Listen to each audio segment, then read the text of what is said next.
No, this isn't the tallest 10-pin bowling team in the world. It's the Falcons relaxing before Saturday's crucial game against the North Melbourne Giants. They enjoy these, and we found a bit of talent out here. A few guys, Magoo starts with 5 strikes in a row, and Butch has got a pretty good game going. A couple of guys over 200. This is unusual for the Falcons. On the whole, though, just like Michael Jordan himself, they help to prove that ability in one sport doesn't necessarily transfer to another. But it'll be their basketball skills that are put to the test on Saturday when they line up against competition leaders the Giants.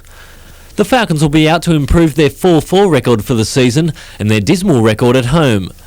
It will also be a chance for the Falcons to welcome back former teammate and Australian boomer Tony Jensen. Well, we don't prepare for Tony, we prepare for the Giants, and he's a part of that team and a good part of the team, and we will approach it in that manner. We never really focus on any one player in a team.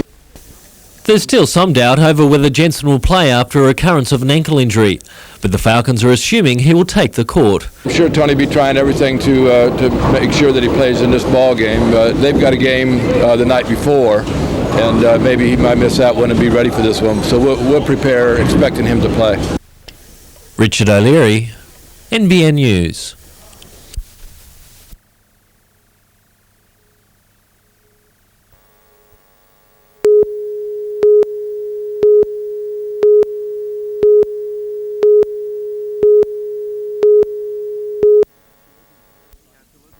Councillors embarrassed by the 50% pay increase have lodged a rescission motion with Council to block the pay rise.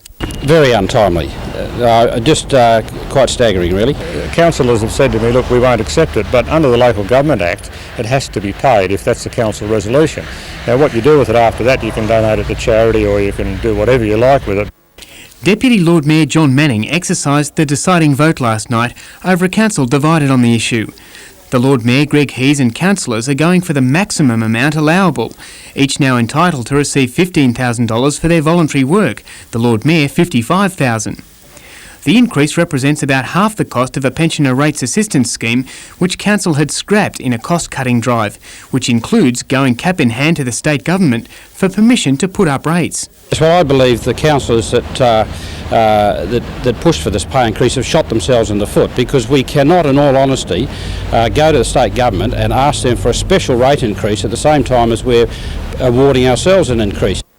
Meanwhile, Council has approved the Menkins apartment building development on the corner of Scott and Market Streets. Mind you, again, it was a close-run thing, and I think the people of the city need to be aware that we have an active group in the city and some on council who are determined to preserve everything in the city, and that will be at the cost of development.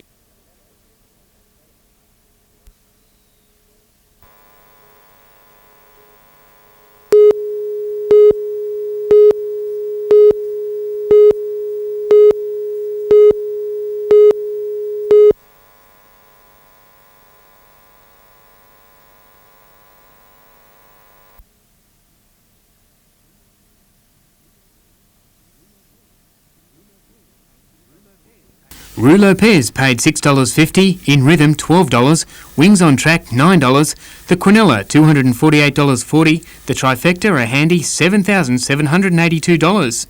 At Newcastle it was the Email Air Handicap over 900 metres.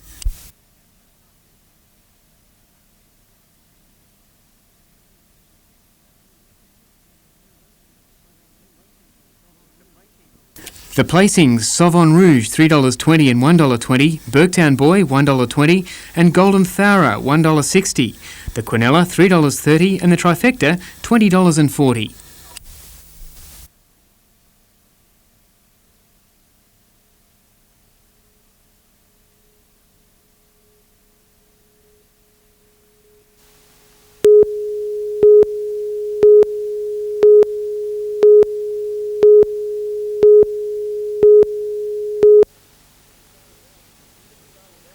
It started out as the usual close encounter. Denny Linane put Curry's first try on the board after some messy play.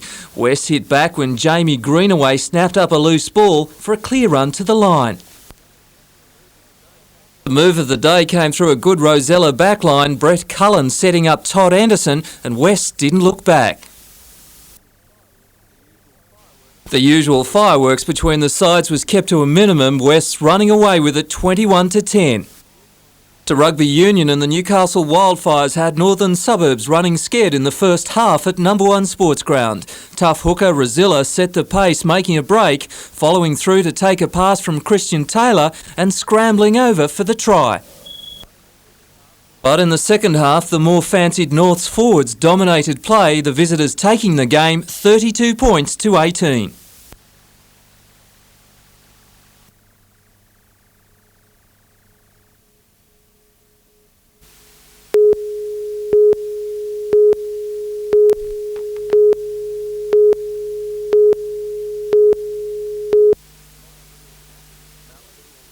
Malibu or longboard surfing is usually associated with surfers in their 40s, 50s and beyond, but there's one surfer giving the sport's image a fresh new look.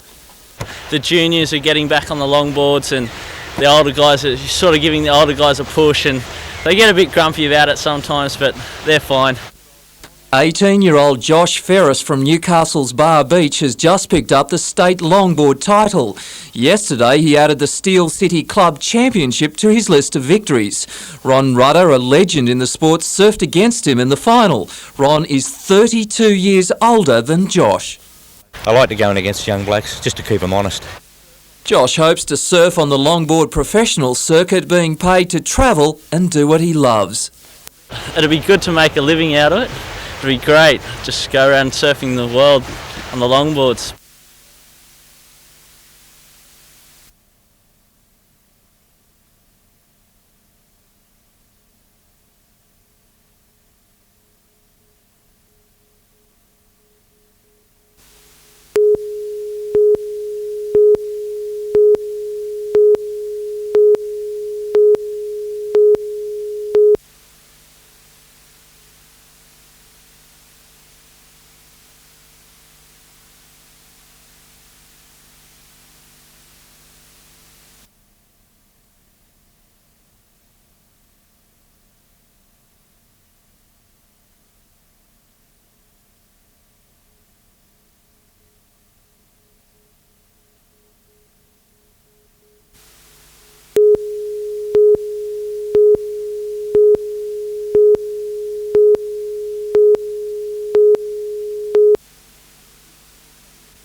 "22 children were injured after a school bus and a car collided. The bus slammed into a tree, flinging children from their seats. Many suffered cuts and abrasions, all suffered shock.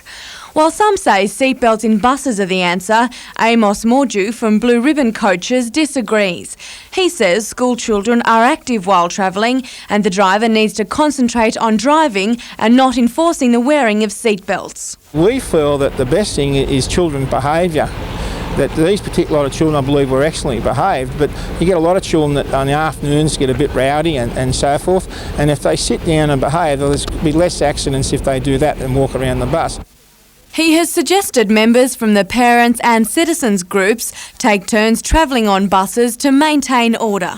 So maybe some of the parents and citizen groups could travel on our bus, 1 or 2 people, just to help the driver police the Discipline Act. Amanda Bolger, NBN News.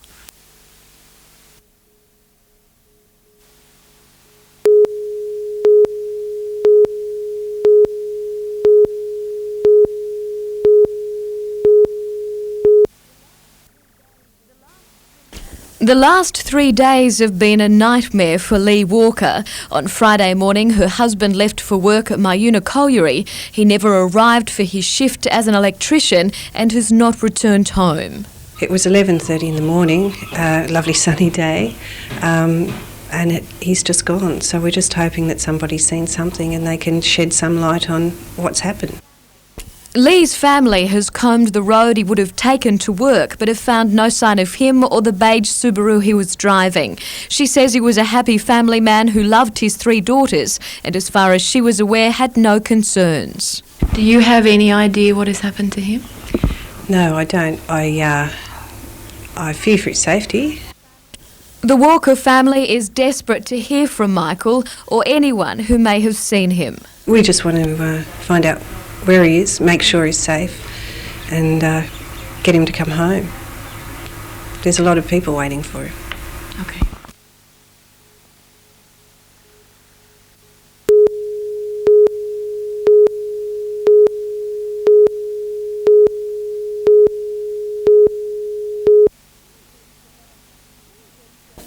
Penny Beach development has turned into a long-running feud between local residents and the developer James Mullen Developments.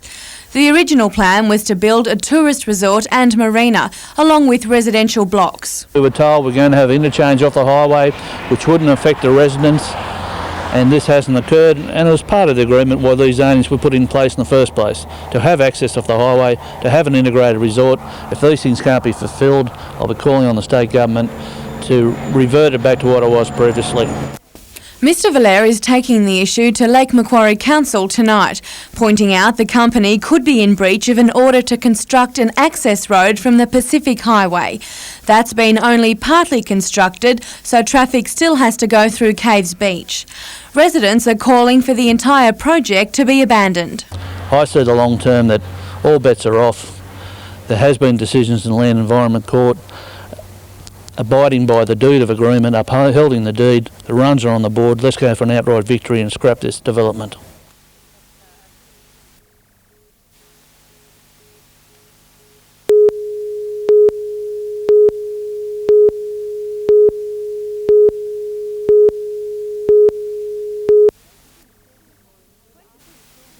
"22 children were injured after a school bus and a car collided. The bus slammed into a tree, flinging children from their seats. Many suffered cuts and abrasions, all suffered shock. Research has proven seatbelts reduce injuries. Even in low-speed crashes, unrestrained occupants face higher risks. Amos Mordew from Blue Ribbon Coaches argues that drivers would have difficulty enforcing the wearing of seatbelts. On coaches where they are fitted, they are not being worn. In the new laws, we got seatbelts in our coaches, and we did a quick survey, and 80% of our people do not wear them. He has suggested members from the parents and citizens groups take turns travelling on buses to maintain order. So maybe some of the parents and citizen groups could travel on our bus, 1 or 2 people, just to help the driver police the Discipline Act. Amanda Bolger, NBN News.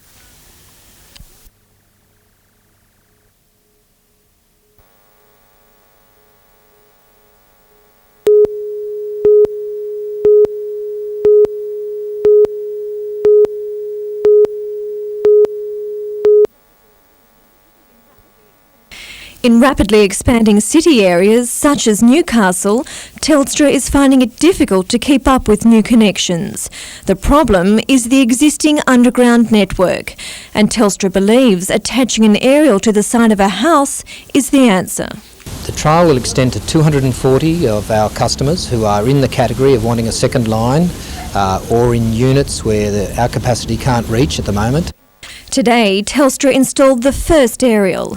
It transmits calls via radio waves. The biggest benefit is that the customer will get a service with us very quickly. The new aerial means additional phone lines and connections can be installed without having to access underground cabling. The technology is not new. It's used extensively throughout the UK and developing countries. And unlike the mobile phone network, this system relies on existing transmission sites.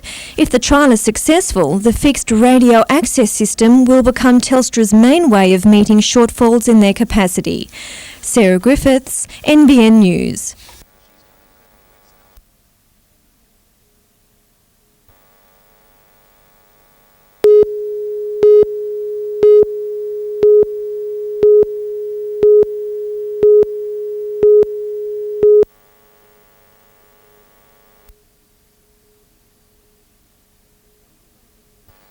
It may have only been a dress rehearsal, but the students were certainly giving their all as they sang and danced their way through this afternoon's sellout performance.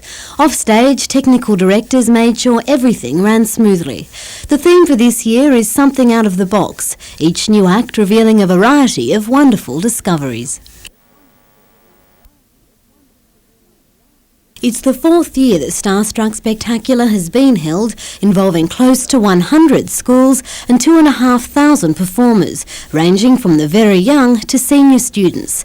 And there is certainly nothing amateur about the performance. Months of preparation fine-tuning the students' creative skills. The show opens at the Newcastle Entertainment Centre tonight.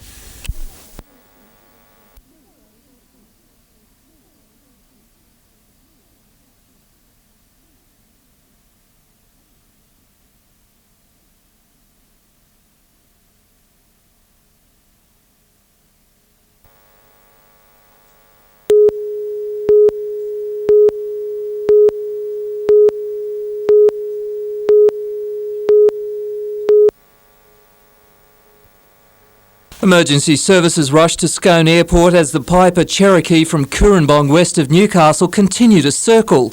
The light plane had taken off from Scone when the pilot reported the right-hand landing wheel had dropped off. The aircraft burned up fuel in its circling pattern. Below, support emergency rescue crews were racing to Scone from nearby towns. The Westpac rescue helicopter flew ambulance paramedics from Newcastle. Shortly before 3:30, the pilot attempted the difficult landing. It was a textbook emergency landing with the plane coming to rest at the end of the strip. The two crew escaped without a scratch and the small plane suffered damage to its undercarriage. The aircraft's owner flew from Coorambong to inspect the damage.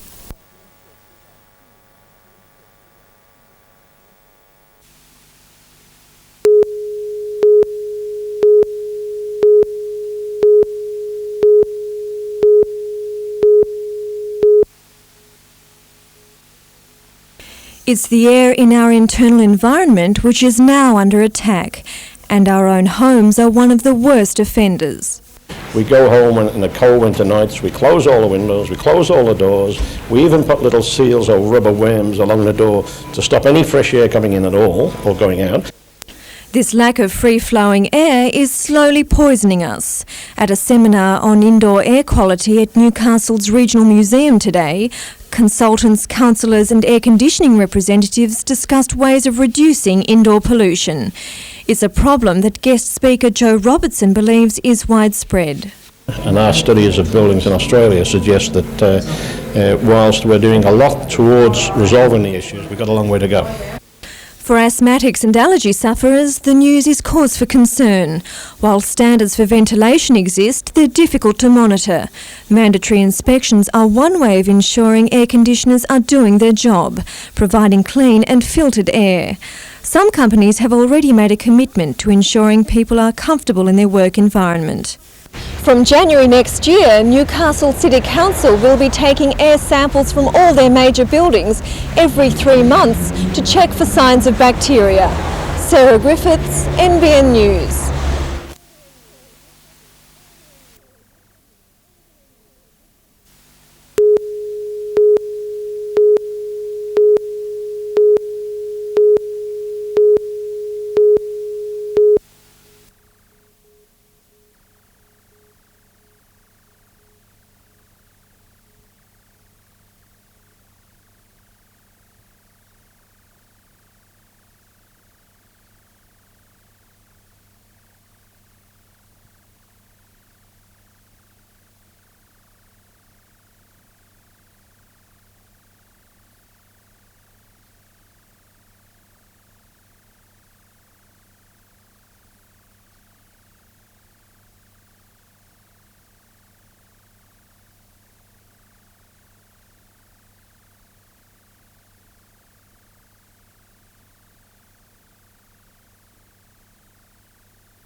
When fire took hold of the Department of Housing cottage on Howarth Street at about 7:30, neighbours were fearful for the safety of its 50-year-old occupant.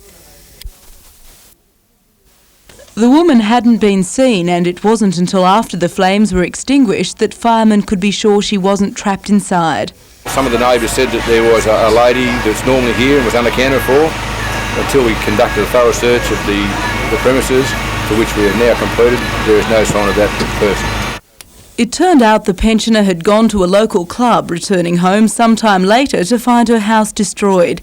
3 rooms of the fibro and tile cottage were gutted, the flames apparently starting in a bedroom. It's thought a smouldering cigarette butt could have been the cause, and police say there are no suspicious circumstances. The Department of Housing is arranging emergency accommodation for the woman. Laura Saperstein, NBN News.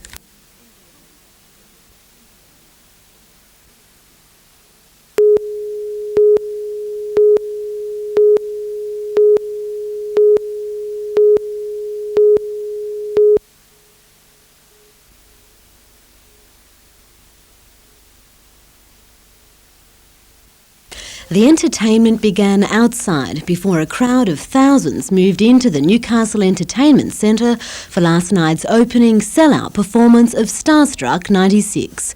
Once inside, the production was nothing short of spectacular.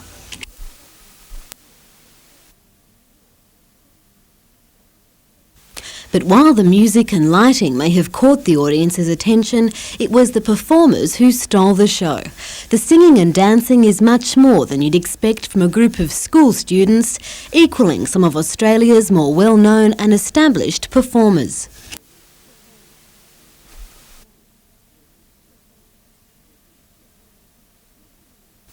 The costuming and props provide further evidence of the hours of work and volumes of talent which have gone into this year's production. The theme of the show is something out of the box, each new act revealing a range of new discoveries. More than 2,500 performers from throughout the Hunter are involved, from junior primary through to high school, and those with disabilities aren't left out, everyone having a part.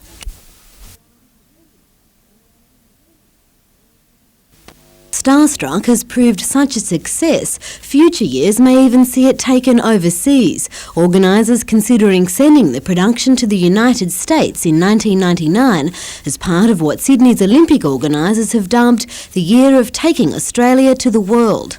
Another performance is being held tonight, with a matinee tomorrow morning and the final show tomorrow night. Emma Ossian, NBN News.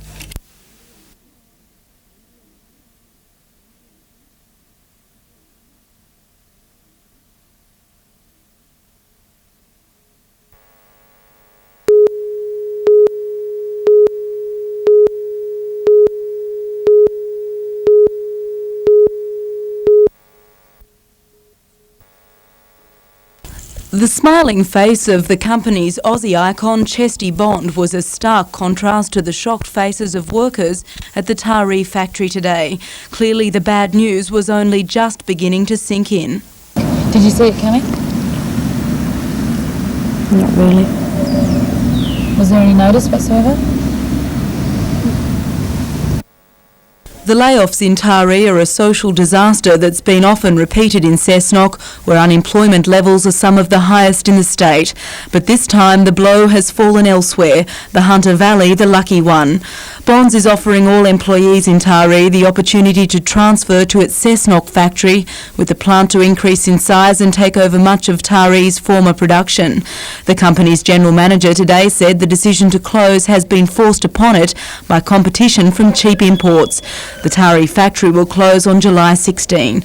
Laura Saperstein, NBN News.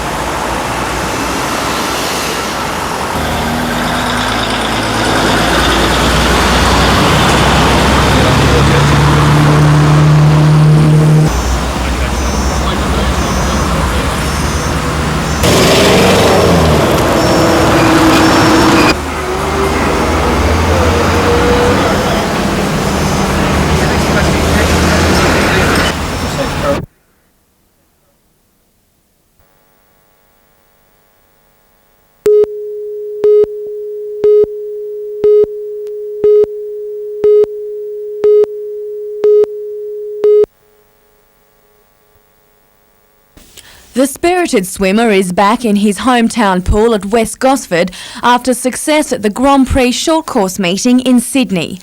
He caused a splash with his longer version of the Olympic swimming costume in the 50-metre backstroke. He came in a close second. While he admits it may attract a ribbing, he says he is willing to put up with the odd joke if it helps him to win. It's making a little bit of difference. Maybe it's all psychological, I'm not quite sure, but hey, you know, if I look weirdly enough and, you know, and it works, then go for it. With his cheeky grin, Dewick is the larrikin of the Olympic team and isn't too fond of the pre-dawn training sessions. Does anyone like getting out of bed at 4 o'clock in the morning? I know it's not me, but you know, I'd rather sort of sleep in. I'm a night person, so you know, that's a bit of a bummer being a swimmer, but it's something you've got to sort of try to handle. His outstanding performance suggests he's handling it just fine. With the support of the Central Coast, the talented swimmer is hopeful of a good showing in Atlanta. His sights are firmly on the 100 and 200 metres backstroke, as well as the medley relay. He's also looking towards the Sydney 2000 Olympics. I can swim to the 2004 Olympics, that's sort of in my goals, and this year's sort of experience year and see what happens, but the next two will be pretty serious and hopefully up there for a gold medal. Amanda Bolger, NBN News.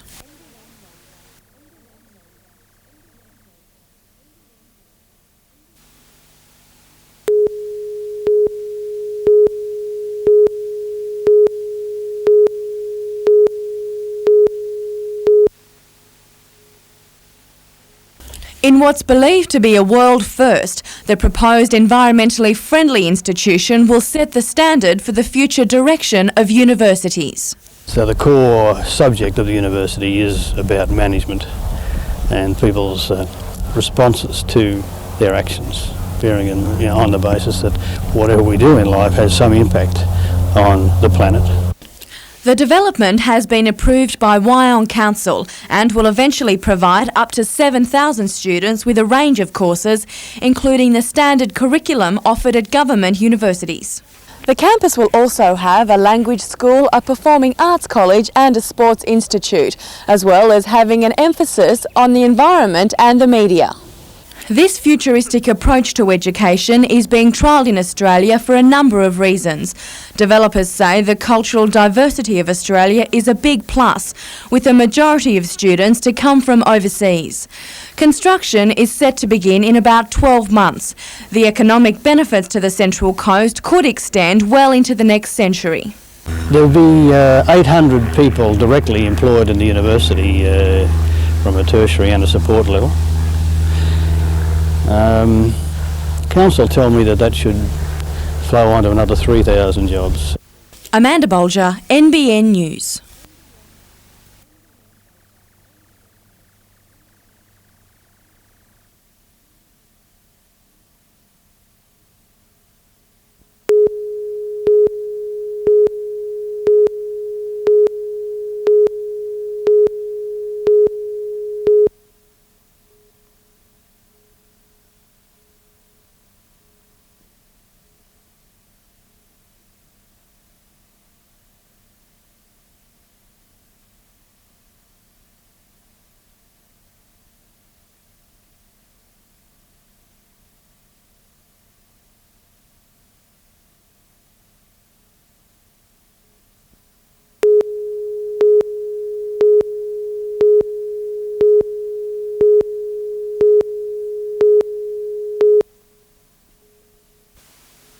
The bustling suburb of Hamilton is Newcastle's answer to coffee European style. With its many cafes and diverse culture, the combination has proven successful. Despite being reduced to rubble in the 1989 earthquake, it's been rebuilt into one of Newcastle's most popular areas. I think Hamilton has had a past history of being like a cosmopolitan village type area, and I think that's further enhanced now since the earthquake and the buildings and development since then. And while cake and a cappuccino is a traditional trend in Beaumont Street, it's also becoming popular across town in Derby Street. Newcastle City Council has announced a $500,000 plan to try and create the same atmosphere in Derby Street, Cooks Hill. Local cafe owners welcome council's interest with open arms. I think it's going to be a bit different because we're going to create more jobs here. Already, the natural growth of cafes in Derby Street seems to indicate Newcastle is ready for another Eat Street like Hamilton. Amanda Bolger, NBN News.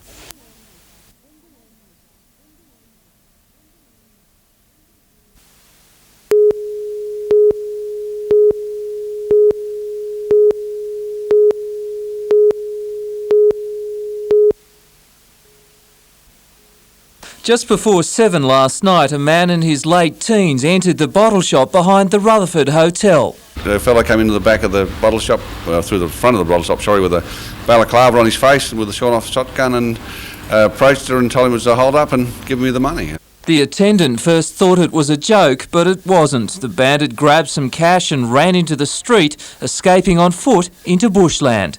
The level of violence in the community such as this is very concerning to both police and other members of the community. Early on Monday morning, the Monte Pio Motel, also in Maitland, was raided. A night porter was tied up and cash stolen. Police are searching for 2 bandits. The robberies here at Maitland have locals on edge. They follow a series of armed hold-ups just down the road at Cessnock and Curry. There have been 15 robberies in the coalfields in the last 3 months. And I'd expect it to happen in Newcastle or Sydney. Not here. Not here, no way.